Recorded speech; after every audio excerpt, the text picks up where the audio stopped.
This is Retro Sports Radio. Visit RetroSeasons.com for more sports history. This is Elgin Baylor of the Minneapolis Lakers.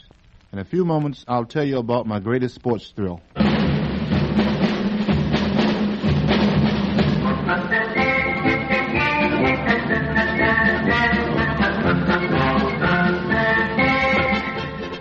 This is Harry Wismer. What you're about to hear is a transcribed story of one of pro basketball's outstanding players and an event our special guest, Elgin Baylor, considers his greatest sports thrill. And Elgin himself is here to tell us all about it. But first, here is Bill Raddick with a message of interest from your United States Air Force. Service, volley, smash, lob. You have to know them all to succeed in tennis. By the same token, Air Force flying officers must know aircraft engineering, navigation, and airborne electronics in order to succeed in their chosen profession. These men have exciting jobs with brilliant futures ahead. In the years to come, they'll operate the radically new vehicles that will explore outer space. And, of course, everyone recognizes that Air Force pilots and navigators are leaders of men because they're taught to command and take responsibility. Why not be one of them? Wouldn't you like a career with the United States Air Force? The requirements are high, but the rewards in prestige, benefits, and future advancement are outstanding. If you're between 19 and 26 and a half and a high school graduate, see your local Air Force recruiter. Become an aviation cadet now. Now back to Harry Wismer. People who should know are saying that Elgin Baylor can't miss becoming the greatest basketball player who ever tore up and down a hardwood floor. In fact, his coach at Seattle University called Elgin Baylor the finest basketball player he had ever seen in his life. This lavish statement was made while Baylor was still a sophomore at Seattle, mind you. Today, he is a professional with the Minneapolis Lakers of the National Basketball Association. An excellent rebounder, ball handler, dribbler, passer, and shooter, Elgin Baylor moves well with or without the ball and boxes out under both boards. Along with this wealth of talent, he has the confidence and poise of a player that belongs. In his first 10 games in the NBA against the outstanding players in the league, Elgin Baylor proved beyond doubt that he is no ordinary rookie. His average of 24 points per game attested to that. After he had scored 34 points in a game against Syracuse, the Nats' Adolph Shays shook his head in disbelief and said, "He makes every shot in the book." Considering that Shays has quite a repertoire himself, that's quite a compliment.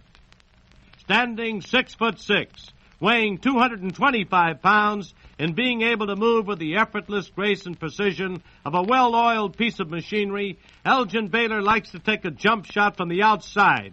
But he can drive like a small man and get the ball in from every conceivable angle. Some of his shots have to be seen to be believed. Seattle University fans got their biggest thrill watching him tear down the court on a fast break and dunk the ball into the basket. In the opinion of most experts, Elgin Baylor was a far better basketball player in college than the more publicized and taller Wilt the Stilt Chamberlain. Although 5 inches shorter than Wilt, Baylor outscored him in each of their 2 years in college. Elgin Baylor is not perfect. He has his bad days, too, just as he did in the 1957 National Invitation Tournament in Madison Square Garden. Against St. Bonaventure, he played what was probably his worst game. He passed badly and had the ball stolen away from him by the alert, ball-hawking Bonnies. His New York debut before 10,469 fans was a great big bust. Yet, at his worst, he still managed to score 23 points and grab 25 rebounds, both figures high for each team. Elgin Baylor first attracted attention while in high school in Washington, D.C. There he scored 2,000 points in high school play and was named to the Helms High School All-America team. Naturally, dozens of bright-eyed college coaches had their eyes on him, and he began to receive the attractive scholarship offers which come to every schoolboy phenom. Schools like Seton Hall, Michigan, LaSalle, and Notre Dame were anxious to have him. In the summer of 1954, Baylor was set to enter the service when he received a telephone call from Sammy Vokes, a coach at the College of Idaho. Groundwork for the call had been laid out by a friend of Elgin's who played on the College of Idaho basketball team. This small school was embarking on an ambitious athletic program and succeeded in getting Baylor. When Elgin Baylor arrived at the College of Idaho, he found a fantastically talented bunch of playmates waiting. This group included R.C. Owens, a great basketball player who now catches football passes for the San Francisco 49ers. He also discovered a one-armed wizard named Gary Mays, plus several other top-drawer players. Together, this bunch set the Northwest small colleges on their ears. Baylor averaged 31 points a game as a varsity freshman, and College of Idaho ran up a 24-3 record. Baylor made the small college All-America team. At this point, College of Idaho started to de-emphasize a fact that did not go unnoticed in Seattle. A prosperous automobile dealer, an ardent Seattle booster, wrote Baylor a letter inviting him to Seattle. The plan called for Elgin to stay out of competition a year, as required by NCAA transfer rules, and play for an AAU basketball team. Elgin Baylor averaged 33 points a game for the AAU club, coached by another Seattle All-American, Johnny O'Brien. Some of his gymnastics that season are still the talk of the Northwest. In one game, trailing by 6 points with a minute and a half to go, Baylor stole the ball cleanly 4 times in that minute and a half and won the game with a clutch basket as the final gun went off. The fans in Seattle were well acquainted with Elgin Baylor's talents before he ever played a game with the college team. There were, of course, skeptics. Seattle's schedule was not considered particularly warlike, including as it did several small schools with below-average cage teams. But 2 contests with Pacific Coast Conference schools converted the unbelievers. In one of these, Baylor dunked in 33 points, and Seattle won 76-73. In the other, he scored 22 points in the first half and 32 points in the last 20 minutes for a 54-point game total, breaking by 3 points the school record set by Johnny O'Brien in 1953. Elgin Baylor made several All-American teams as a sophomore at Seattle, led the nation in rebounds with 538, and finished with a scoring average of 29.7, third best in the country. In his junior year, he went right ahead and improved on his sophomore record. He was the country's second leading scorer. Seattle proved the big surprise in the 1957-58 NCAA tourney, knocking off 4 rival colleges to advance to the finals against the mighty Kentucky Wildcats. In the payoff game, Seattle led at the half, 39-36, but Baylor was lured into committing his 4th foul 3 minutes after the intermission and had to be careful thereafter. Even so, he scored 13 points in the second half and finished with 25. Johnny Cox of Kentucky, however, scored 30, and the Wildcats won 84-72. Baylor snared 19 rebounds in the game, high for both teams. In the 5 tournament games, Elgin Baylor accounted for 135 points, a 27-point average, which easily topped the entire field. He was unanimously chosen on the NCAA All-Star team and selected as the tourney's most valuable performer. Today, Elgin Baylor is doing everything in the NBA that his followers said he had been doing while in college and would do with the pros. There's no question about it. Elgin Baylor is quite a basketball player. And now, before you meet our special guest, Elgin Baylor in person, and hear about his greatest sports thrill, here is a message of interest to all young men with an eye on the future. One of the significant new words in today's language is aerospace. The word aerospace describes the exciting world in which our Air Force operates, a world that combines aircraft, rockets, missiles, both inside and outside the Earth's atmosphere.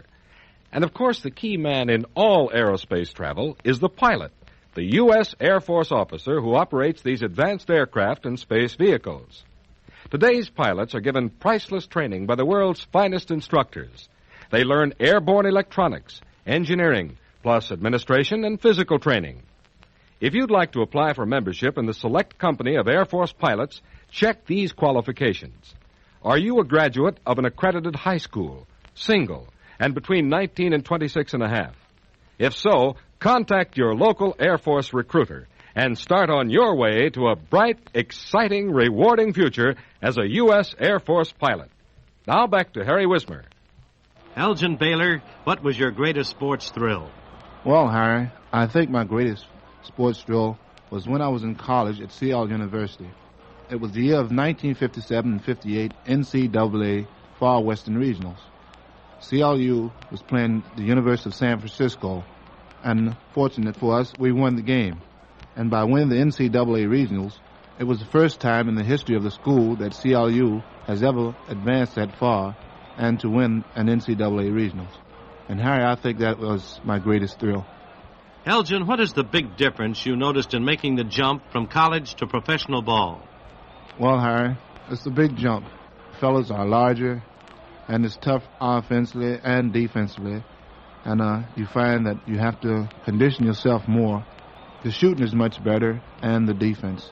And there are a few other things. Well, the fellas are a lot larger, and it's a lot rougher, a lot more body contact.